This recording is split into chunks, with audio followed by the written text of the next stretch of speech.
Baik anak-anak, ibu mulai. Assalamualaikum warahmatullahi wabarakatuh. Waalaikumsalam warahmatullahi wabarakatuh. Bagaimana kabarnya hari ini? Alhamdulillah baik. Hari ini ada yang tidak berangkat? Ada ibu. Intan. Intan kenapa? Oh sakit, baik. Kita doakan supaya cepat sembuh ya. Amin. Baik, sebelum memulai pembelajaran kita berdoa dulu. Berdoa menurut agama dan kepercayaan masing-masing dimulai. Berdoa dicukupkan. Baik anak-anak, hari ini kita akan membahas mengenai teks eksposisi.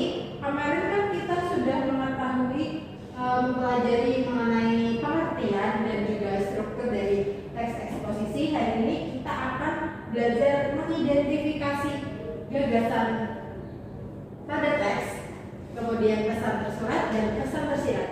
Sebelumnya, ibu akan bertanya, adakah dari kalian yang tahu apa itu gagasan utama? Baik, silakan Kak. Setahu saya gagasan utama itu inti pokok gagasan yang jadi landasan pengembangan dari sebuah karya. Baik, bagus sekali. Kemudian pesan, adakah yang tahu apa itu pesan tersurat? Saya Baik, Mas Yunanda, silakan. kalau pesan tersurat itu pesannya disampaikan secara langsung dan jelas. Wah, benar sekali. Lalu yang terakhir adalah pesan tersirat. Siapa yang tahu apa itu pesan tersirat? Saya. Baik, Bajang, silakan. Pesan tersirat adalah makna tersembunyi yang tidak diungkapkan langsung dan memerlukan interpretasi atau pemahaman mendalam dari pembaca. Oh iya, bagus sekali. Tepuk tangan untuk kita semua. Nah, Ibu ada teks eksposisi yang akan kita analisis. Minta tolong salah satu untuk membaca. Saya Baik, Bajang, silakan. dampak positif membaca buku setiap hari. Membaca buku merupakan kebiasaan yang memberikan banyak manfaat bagi kehidupan seseorang. Kegiatan ini tidak hanya menambah pengetahuan, tetapi juga membantu seseorang memahami berbagai sudut pandang. Melalui membaca, seseorang dapat meningkatkan kemampuan berpikir kritis dan memperluas wawasan. Selain itu, membaca juga dapat melatih konsentrasi dan meningkatkan daya ingat. Bahkan, membaca buku secara rutin dapat membantu mengurangi stres karena memberikan efek relaksasi bagi pikiran. Untuk itu, membaca buku setiap hari sangat dianjurkan. Kebiasaan ini akan memberikan dampak positif dalam jangka panjang, baik untuk pendidikan maupun kehidupan sehari-hari. Sudah Ibu. Wah, bagus sekali. Terima kasih, Bajang. Baik anak-anak, dapat kita pahami melalui teks yang dibaca Bajang. Sekarang kita akan analisis berdasarkan yang pertama, yaitu gagasan utama pada teks. Dari apa yang Bajang tadi bacakan, adakah yang bisa menjawab apa gagasan utama pada teks? Baik, Mbak Nafisa, silakan. Gagasan utama dari teks tadi manfaat membaca bagi kehidupan. Ya, Baik. Ya, benar sekali. Tepuk tangan untuk Mbak Nafisa. Kemudian pesan tersurat yang terdapat pada teks tadi, ada yang bisa menjawab? Saya Baik, Mas Yunanda.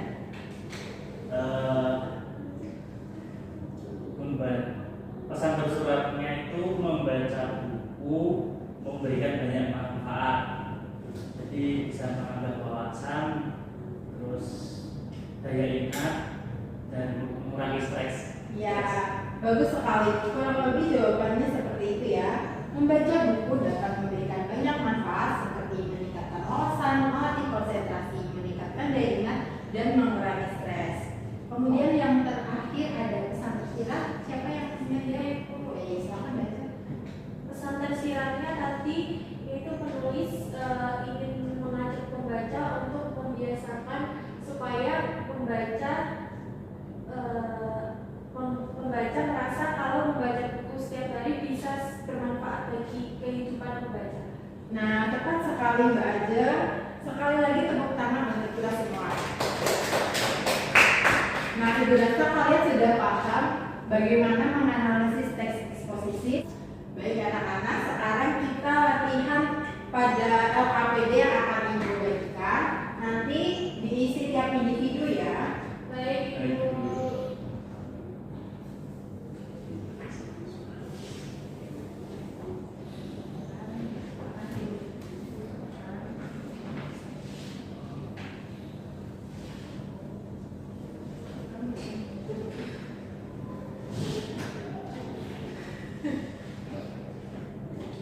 Baik, akan Ibu kasih waktu selama 5 menit untuk mengerjakan. Silakan. Boleh diangkat kalau 5 menit sampai terlalu cepat. Baik, dikerjakan terlebih dahulu. Kalau kurang nanti bisa pada waktunya. Silakan.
Jadi analisis teks tadi yang berjudul manajemen pengelolaan sampah itu yang pertama, gagasan utama dari teks adalah pengelolaan sampah yang baik, memberikan manfaat ekonomi dan lingkungan bagi masyarakat sekitar. Lalu yang kedua, manfaat pengelolaan sampah itu yang pertama dapat dijadikan uang, dan yang kedua diolah menjadi kompos dan pupuk cair, dan ketiga itu kompos dapat dijual kepada pemerintah atau pihak-pihak perusahaan. Lalu hasil kompos juga bisa dibuat mencukupi kebutuhan warga seperti pupuk taman obat keluarga seperti itu, Ibu.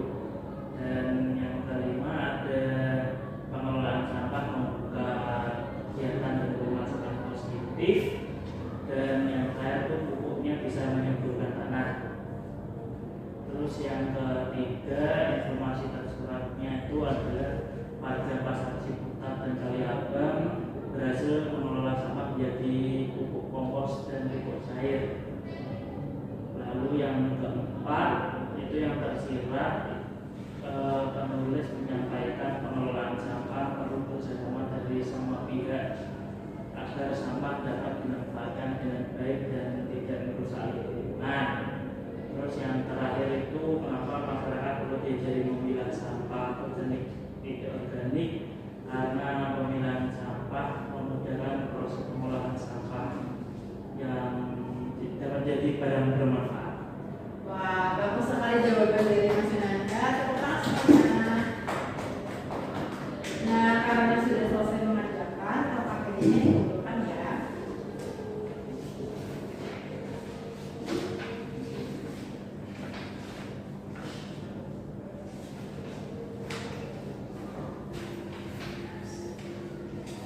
Baik, Ibu lihat dulu jawabannya dari murid yang lain.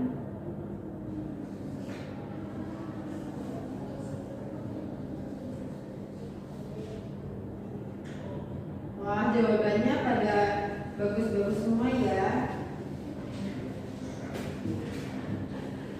Baik, Ibu dapat melihat kalian sudah memahami bagaimana mengidentifikasi teks eksposisi dari gagasan utamanya, pesan tersirat dan pesan tersuratnya. Baik, sebelum kita akhiri pembelajaran pada hari ini, minggu depan adalah materi untuk menulis teks eksposisi. Kalian bisa belajar dulu langkah-langkahnya di rumah agar minggu depan bisa menulis dengan baik dan lancar. Untuk mengakhiri pembelajaran pada hari ini, kita bilang dulu menurut kepercayaan dan agama masing-masing berdoa. Berdoa dicukupkan. Baik, Ibu akhiri